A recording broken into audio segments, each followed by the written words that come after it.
வணக்கம். டான் தமிழின் பிரதான செய்திகளுடன் நான் குணம் துஷ்யந்தன். இலங்கை தமிழரசுக் கட்சியும் ஈழமக்கள் ஜனநாயக கட்சியும் இன்று சந்தித்து பேச்சு நடாத்த உள்ளன. உள்ளூராட்சி சபைகளில் இணைந்து ஆட்சி அமைப்பது தொடர்பில் இலங்கை தமிழரசுக் கட்சியும் ஈழமக்கள் ஜனநாயக கட்சியும் இன்று சந்தித்து பேச்சு நடாத்த உள்ளதாக இலங்கை தமிழரசுக் கட்சியின் பதில் தலைவர் சி.வி.கே. சிவஞானம் தெரிவித்துள்ளார். ஈழநாடு பத்திரிகையிடம் அவர் இதனை தெரிவித்தார். இதனிடையே யாழ் மாநகர சபையில் ஜேவிபியுடன் இணைந்து ஆட்சி அமைப்பது தொடர்பான பேச்சுக்களை அவர் மறுத்துள்ளார். இவ்வாறு வெளியான தகவல்கள் கடும் கற்பனை எனவும் அவர் குறிப்பிட்டார். உள்ளூராட்சி சபைகளில் ஆட்சி அமைப்பது தொடர்பில் பேச்சுக்கு வருமாறு டக்ளஸ் தேவானந்தாவுக்கு தான் குறுந்தகவல் மூலமாக அழைப்பு விடுத்திருந்தார் எனவும் அதனை அவர் ஏற்றுக்கொண்டுள்ளார் எனவும் சி.வி.கே. சிவஞானம் தெரிவித்தார். மேலும் இந்த சந்திப்பு இன்று மாலை நடைபெறக்கூடும் எனவும் அவர் குறிப்பிட்டார்.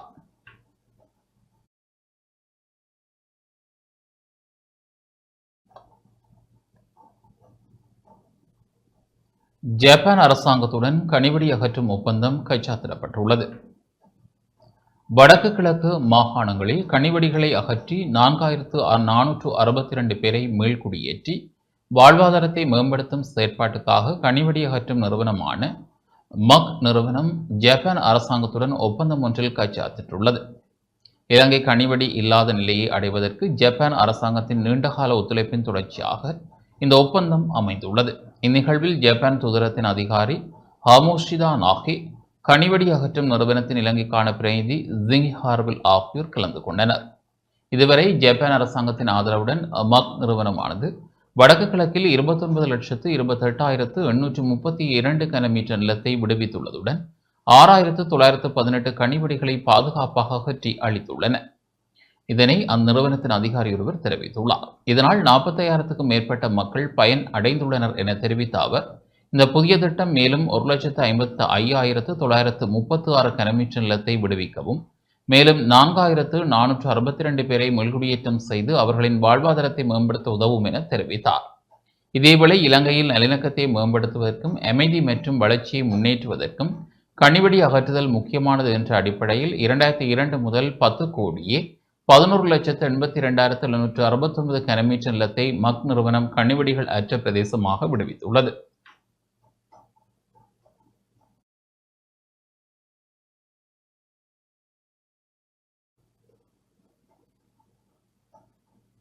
முல்லைத்தீவு மாவட்ட விலை நிர்ணய குழு கூட்டம் நேற்று இடம்பெற்றது.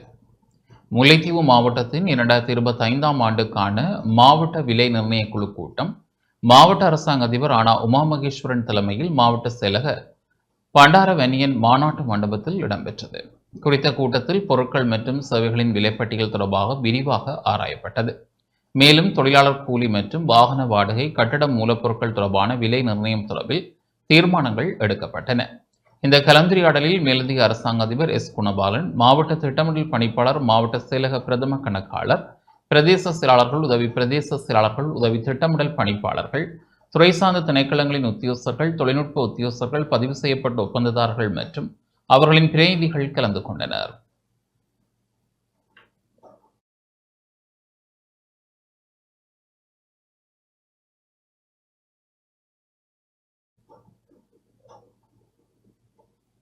தற்போது நடத்தப்படுவது பேச்சுவார்த்தைகள் அல்ல, கதிரைக்கான பேரம் பேசுதல் என இலங்கை தமிழரசுக் கட்சியின் பதில் பொதுச் செயலாளர் எம். ஏ. சுமந்திரன் தெரிவித்துள்ளார். தமிழ் மக்களின் நலன்களுக்காக தற்போது பேச்சுவார்த்தைகளை முன்னெடுப்பதனால் உள்ளூராட்சி சபை தேர்தலுக்கு முன்னரே பேச்சுவார்த்தை நடாத்தியிருக்கலாம் எனவும் தேர்தலில் இணைந்து போட்டியிட்டிருக்கலாம் எனவும் இலங்கை தமிழரசுக் கட்சியின் பதில் பொதுச் செயலாளர் எம். ஏ. சுமந்திரன் தெரிவித்துள்ளார். வவுனியாவில் இடம்பெற்ற உள்ளூராட்சி சபை உறுப்பினர்களினுடைய சத்தியப்பிரமாண நிகழ்வின் பின்னர் ஊடகங்களுக்கு இவ்வாறு கருத்து வெளியிட்டார். தேர்தல்கள் முடிந்த கையோடு நாங்கள் ஒரு கோட்பாட்டை முன்வைத்திருந்தோம். இந்த குறித்த தேர்தல் முறையிலே ஒரு கட்சிக்கு அறுதி பெரும்பான்மை கிடைப்பது அபூர்வமான ஒரு விடயம். ஆகையினாலே எந்தெந்த சபைகளிலே எந்தெந்த கட்சிக்கு அதிகூடிய ஆசனங்கள் இருக்கிறதோ அந்த கட்சி அங்கே ஆட்சி அமைப்பதற்கு மற்ற கட்சிகள் உதவி புரிய வேண்டும், அனுசரணையாக இருக்க வேண்டும், ஆதரவளிக்க வேண்டும் என்பது எங்களுடைய கோட்பாடு. அதை இந்த இரண்டு தமிழ் கட்சிகளோடும் நாங்கள் பேசியிருந்தோம்.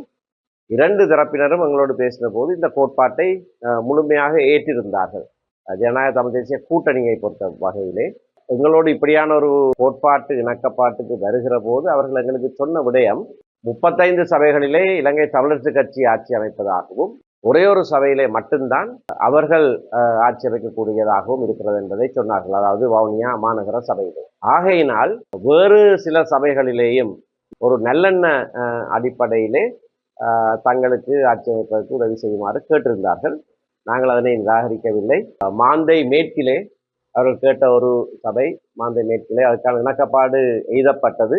நாங்களும் அவர்களும் 2 வருடம் ஆட்சியை பகிர்ந்து கொள்வதான இணக்கப்பாடு எய்தப்பட்டது. அது திரு செல்வம் அடைக்கல்நாதனும் அதற்கு இணங்கி இருந்தார். யார் முதலிலே யார் இரண்டாம் தடவை என்பதை குறித்து நாங்கள் தொடர்ந்து பேசிக் கொண்டிருந்த வேளையிலே தான் ஒப்பந்தம் ஒன்று கைச்சாத்திடப்பட்டதாக நாங்கள் அறிகிறோம். ஜனநாயக தமிழ் தேசிய கூட்டணிக்கும் தமிழ் தேசிய மக்கள் முன்னணிக்கும் இடையே கைச்சாத்திடப்பட்ட ஒப்பந்தம் சம்பந்தமாக ஜனநாயக தமிழ் தேசிய கூட்டணியினுடைய செயலாளர் அவர்களுடைய உறுப்பினர்கள் பதவியேற்ற வைபவத்திலே விடயங்களை சொல்லியிருக்கிறார். தாங்கள் இப்படியாக எங்களிடத்திலே அதிகபட்சமான சபை நிர்வாகங்களை கேட்டிருந்ததாக அவர் சொல்லியிருக்கிறார். அது குறித்து நாங்கள் சரியான பதில் கொடுக்காத காரணத்தினால் தாங்கள் தமிழ் தேசிய மக்கள் முன்னணியோடு இப்படியான ஒரு இணக்கப்பாட்டுக்கு வந்திருப்பதான கருத்தை அவர் வெளிப்படையாகவே உண்மையாகவே சொல்லியிருக்கிறார். சபைகளிலே தாங்கள் நிர்வாகங்களை அமைக்க வேண்டும் என்ற ஆதங்கத்தோடு ஒப்பந்தத்தை கைச்சாத்திட்டார்கள் என்பதை அவர் வெளிப்படையாக சொல்லியிருக்கிறார். நடந்த பேச்சுவார்த்தை எல்லாம் யார் ஆட்சி அமைக்க வேண்டும் இப்போ பேச்சுவார்த்தை இல்லாத இந்த நேரத்தில் அதை பற்றி பேச்சுவார்த்தை நடத்த வேண்டிய தேவையில்லையே. தேர்தலுக்கு முதல் சேர்ந்து போட்டியும் எடுத்துக்கலாமே. தேர்தலுக்கு முதல்ல ஒரு இணக்கப்பாட்டுக்கும் வந்திருக்கலாம். இணைந்து செயற்படுகிற சம்பந்தமாக நாங்கள் வேறு தடவைகளிலே பேசலாம். இப்ப நடக்கிறதெல்லாம் கதிரைக்கான பேரம் பேசுதல். நாங்கள் அதுல கரிசனை காட்ட இல்லை. நாங்கள் சொன்ன கோட்பாட்டுக்கு அமைவாக நாங்கள் செயற்படுவோம். அதுல எந்த மாற்று கருத்தும் கிடையாது.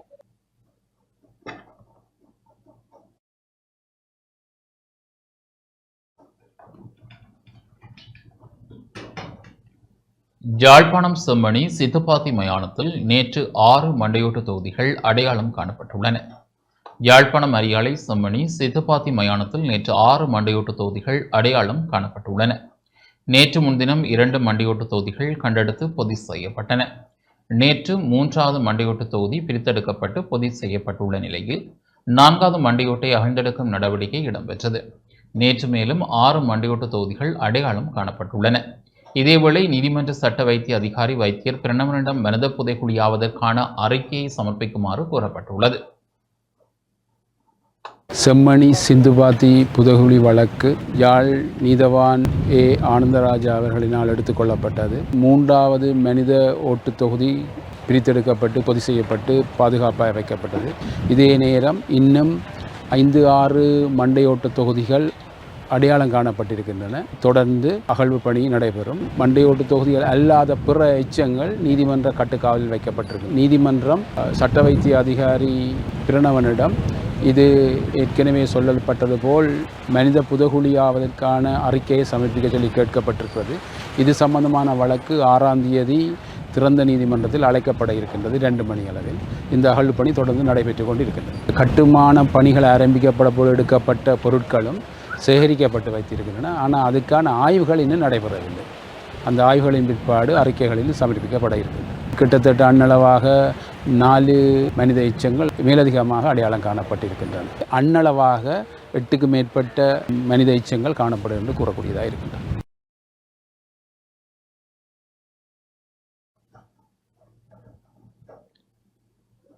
முல்லைத்தீவு கள்ளப்பாடு பகுதியைச் சேர்ந்த மீனவர்கள் சட்டவிரோத தொழில்கள் காரணமாக தொழில் செய்ய முடியாமல் கரை திரும்ப வேண்டிய நிலை ஏற்பட்டது.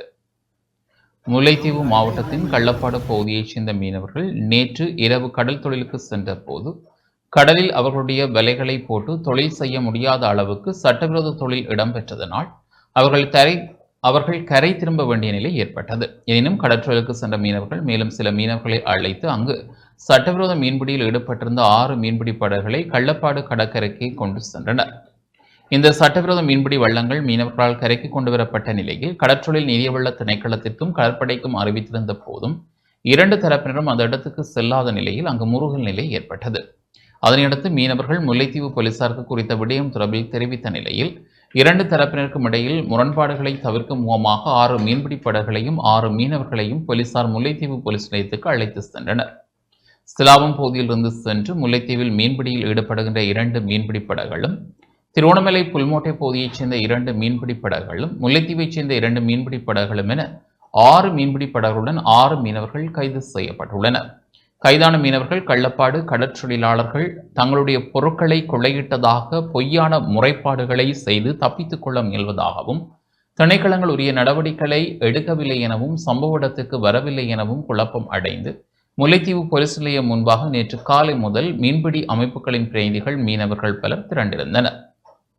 இந்த விடயம் தொடர்பில் முல்லைத்தீவு கடற்றொழில் நீர்வள திணைக்கள உதவி பணிப்பாளரிடம் வினவிய போது, நேற்றைய தினம் வேறு ஒரு சுற்றிவளைப்பு நடவடிக்கையில் இருந்தமையால் குறித்த இடத்துக்கு செல்ல முடியவில்லை எனவும், போலீசார் தொடரும் வழக்கை தொடர்ந்து தாங்கள் குறித்த நபர்களை கைது செய்து சட்டவிரோத மீன்பிடி நடவடிக்கை தொடர்பாக வழக்கு தொடரப்படும் என தெரிவித்தார்.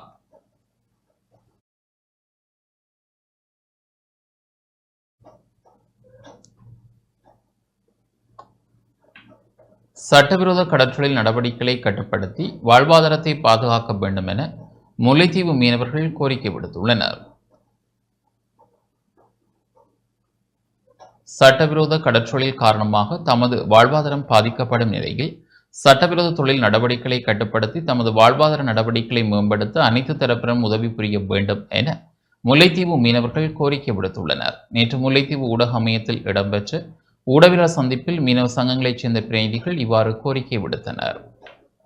சட்டவிரோத தொழில் நீண்ட காலமாக நாங்கள் முழு அமைச்சர்மாரிடமும் முழு அதிகாரிகளிடமும் ஆர்ப்பாட்டங்கள் பல கணக்குலாம் அடித்தும் இந்த தொழிலை இந்த மாவட்டத்தில் நிறுத்துறதுக்கு பல முறை நாங்கள் செய்திருந்தோம். ஆனால் அது இதுவரைக்கும் பூர்த்தியாகவில்லை. கௌரவ கடத்தொழில் அமைச்சர் ஒரு புதிதாக வந்திருக்கிறார். அவர் உண்மையாகவே எங்களை மீனவ மக்கள் ஒரு நம்பிக்கை வைத்திருந்தது. அவர் இந்த தொழிலை கட்டாயமாக இந்த சட்டவிரோதங்களை நிறுத்துவேன் என்று சொல்லி வந்து முல்லைத்தீவிலே சில வாக்குறுதிகள் தந்துட்டு போயிருந்தால் நீங்கள் ஒன்றுக்கும் யோசிக்க தேவையில்லை. இந்த தொழில்கள் நிறுத்தப்பட வேண்டும். இதோட நாங்கள் விடையில்லாது ஏனென்று கேட்டால் எங்களை வளங்கள் அளிக்கப்படுகிறது என்று சொல்லிவிட்டு சென்றார்கள். பலமுறை நாங்கள் சங்கங்களால் அவரை சந்தித்து எங்களை பிரச்சனைகளை சொல்வதற்காக நாங்கள் கோரிக்கை வைத்திருந்தோம். ஆனால் இதுவரைக்கும் எங்களோட சங்கங்களை வந்து முல்லைத்தீவு மாவட்டத்தில் சந்தித்து என்ன பிரச்சனை இருக்கிறன்றதை சொல்லவில்லை. எமது மாவட்டத்தில் இந்த தொழிலை நாங்கள் நிறுத்த சொல்றோம் ஏனென்று கேட்டால் சிறு தொழிலாளிகள் கிட்டத்தட்ட 1500 படகுக்கு மேல 10,000 குடும்பத்துக்கு மேலே இந்த தொழிலை நம்பி வாழ்ந்து இருக்கிறோம். ஆகவே இந்த சட்டவிரோதத்தால் இனங்கள் அழிக்கப்படுகிறது. அதிகாரிகளுடன் சென்று இந்த சட்டவிரோதத்தை நிறுத்தணும். கடற்படையினர் சரியான முறையில் கரையில் போகும்போது அந்த போட்டை செக் பண்ணுமாக இருந்தால் வட்டி கடலுக்கு கொண்டு செல்ல இயலாது. வட்டியை லைட்டையும் கொண்டு போறார்கள் பப்ளிக்காக. ஏன் அவர்கள் அதை கைது செய்யலாம்?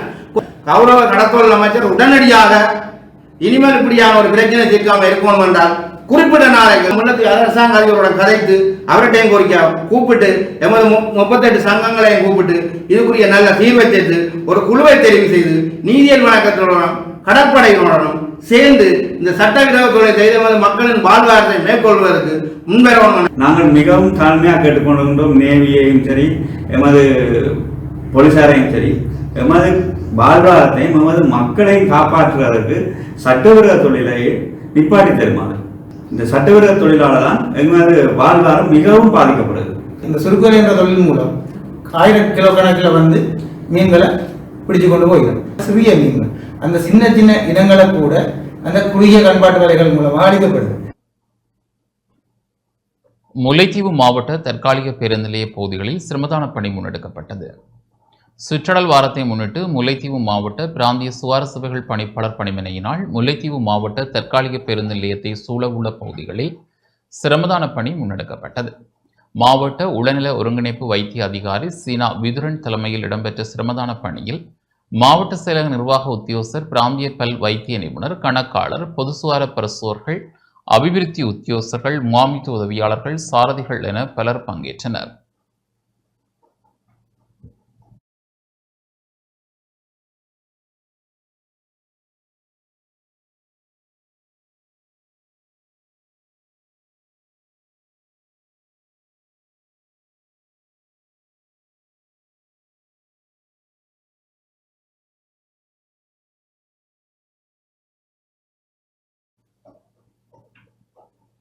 தொடர்வது உலகச் செய்திகள்.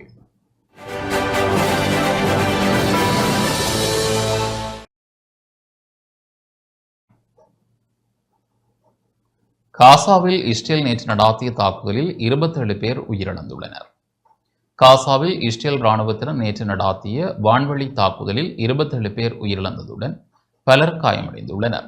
இதனால் இஸ்ரேல் ஹமாஸ் இடையான போரில் காசாவில் ஹமாஸ் ஆயுத குழுவினர் உட்பட இதுவரை 54,510 பேர் உயிரிழந்தனர்.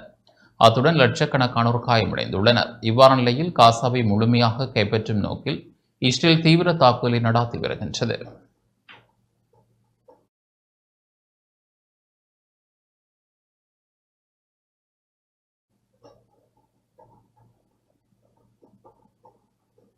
இத்துடன் இந்த செய்திகள் நிறைவு பெறுகின்றன. தொடர்ந்து நமது நிகழ்ச்சிகளுடன் இணைந்திருங்கள். வணக்கம்.